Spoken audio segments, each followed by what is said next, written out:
Hi, I'm Richard from Offset, and we're both from Offset and Small Print.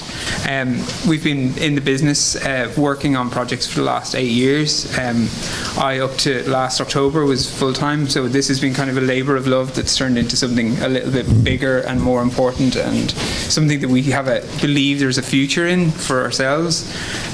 But we want to go back to 2005.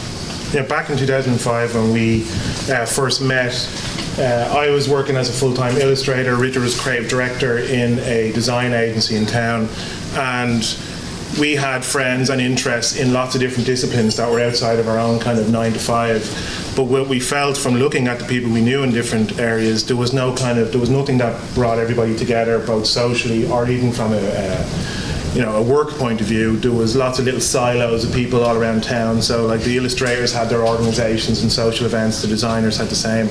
And we felt there was an opportunity to bring people together, to showcase work, and to bring the different strands in line with each other so people could start making connections, and it would make a better kind of landscape creatively in the city. So we felt that there was an umbrella term of creativity that felt better for us in terms of describing what people were, as opposed to I'm an illustrator, because everybody shares similar kind of processes in working through their problems. So we removed kind of the headings and kind of used the term creativity. Yeah, I think the other thing was that I always had this opinion. I think Dublin's an amazing city. I've never wanted to live anywhere else. I think the same amount of stuff is happening now as used to happen then, but it just wasn't being brought together, as Bren said. I think we also have this massive inferiority complex where we don't believe we're as good as we actually are. So I wanted to kind of prove that we were, and to kind of go about different ways of doing that. One of the ways was to kind of basically bring local talent global, and then bring global talent local. And it was also just, I didn't like traveling every time I wanted to be inspired, and I think that we could prove that we could do this. So one of the things is we made sure that we had this kind of bigger world view. So the first thing I was really into is PDFs. The idea that, it was a printer's tool before I got to it. And I was really fascinated with this idea that it wasn't like an email, it was actually a way of delivering a magazine of original content to the masses the moment it's published. And I was really into the scene, and I was into the people that were rocking the scene, and it was music and illustration and photography, and that's how I came across Bren, who had previously actually ran his own comic book. And I set up Candy, and the first issue was shit, and it was like 40 pages, and it was just stuff that I downloaded off the internet. And people were like, oh my god, what is this mess? But like, from the very first issue to the second issue, it turned into original content, turned into interviews, it turned into asking them for images that hadn't been published. It turned into just, every 3 months we were putting out a magazine that was between 100 and 250 pages of original content, which was being produced in our spare time in the evenings and most weekends. At its peak, we were getting 10,000 downloads per month. And this was all we actually got crucified on our broadband. We had to pay like $2,000, and this was just in our pet project. But the idea being that what we tried to do is bring all the Irish talent together in the magazine, but another way of making sure that it got out to the world is then going out to the people that we loved around the world and getting them to interview. So it kind of worked in a reciprocal way. It also helped us build the contacts that we ended up using to further the later projects. I was also fascinated by the idea of, the social aspect of it. So again, this idea of breaking down silos. It's one thing to know all this stuff exists in the city. It's another thing to actually, like this, to sit in a room and realise that person works in that place, and that person is that illustrator. Or I commissioned that guy. All right, and that then further broke it down. I think a couple of pints were a social nation, and I'm not a great believer in pub chats that lead nowhere. But this was a really good, positive thing. Like, we were selling at the Sugar Club with 300 people on a Thursday night, and we did it 40 times in 2 years on our spare time. We also did it in Limerick, Belfast, Cork, London, Newcastle, Copenhagen, Berlin, New York. We did it in New York on Paddy's Day back in 2007 or 5, was it? 7. 7, I think, yeah. But yeah, like, it was all just done in our spare time, and it was just one of those things that we really believed needed to happen. And, you know, there's been many other things. We ran all the Pachachas more recently, but this was the precursor to everything we've done. Another thing that then the idea of taking the network that we were building, this, you know, finally we had kind of moved away from just websites or emails or, you know, who the hell is that guy? And I was in Habitat one Sunday afternoon, just a bit hungover, and I noticed a 50 by 50 frame, and I had no idea what goes in a 50 by 50 frame. So kind of bugged me for a couple of days, and I came up with an idea of actually getting 50 artists to do 50 original pieces that we would print 50 times and put into the 50 by 50 frames. And we pulled that together in 6 weeks, but it was all 50 Irish creatives. Went really well until they shut down. I wasn't the reason they shut down.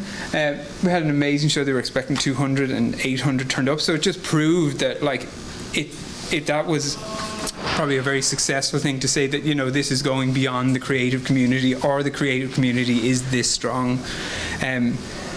But the other exciting thing for us was the move from talking and events that were about talking to actually doing an event that was about doing as well. Yeah. And commissioning and working with the networks that we had built to actually create new visual work rather than just be about people talking about their work. Yeah. We did the exact same show for the 50th anniversary of Helvetica, but that was actually launched in London's Design Museum, and we got approached. So again, the internet brought that together. So after Candy and Sweet Talk and all that, we realised that, look, we had an exciting formula. It was a great social platform, blah, blah, blah, but it was actually killing us. It was a lot of work for no money, and on top of our jobs, we were hated by our partners. So we then took a year break, and we sat down again over a pint and said we need to we were itching to do something, but we wanted to actually add a value, not only to the money we were making out, but the money and the kudos that the people we were going to work with were going to get out of it.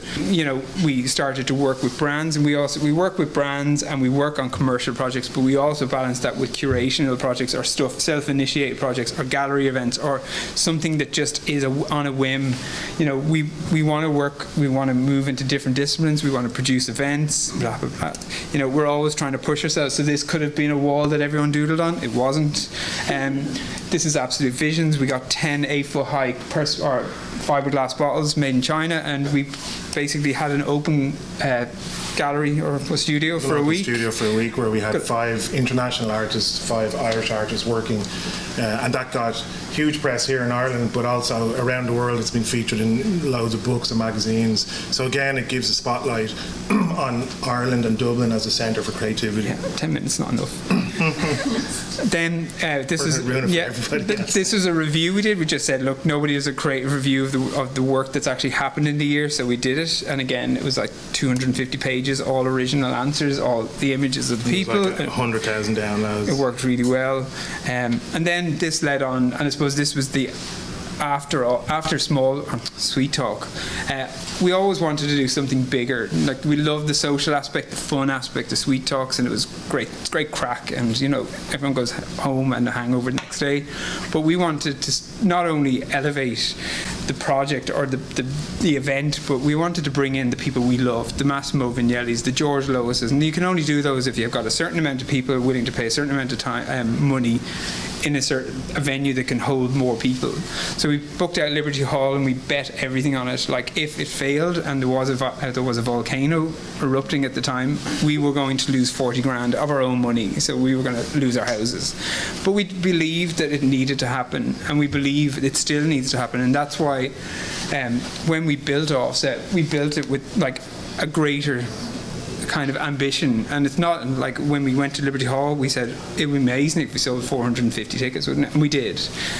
So it's a 3-day event, by the way, also, Yeah. in case anyone doesn't know about it. So then we were stupid enough to go to the Grand Canal, which was like 5 times the size, and you know that was a massive risk. So we take something that was risky and made it super risky.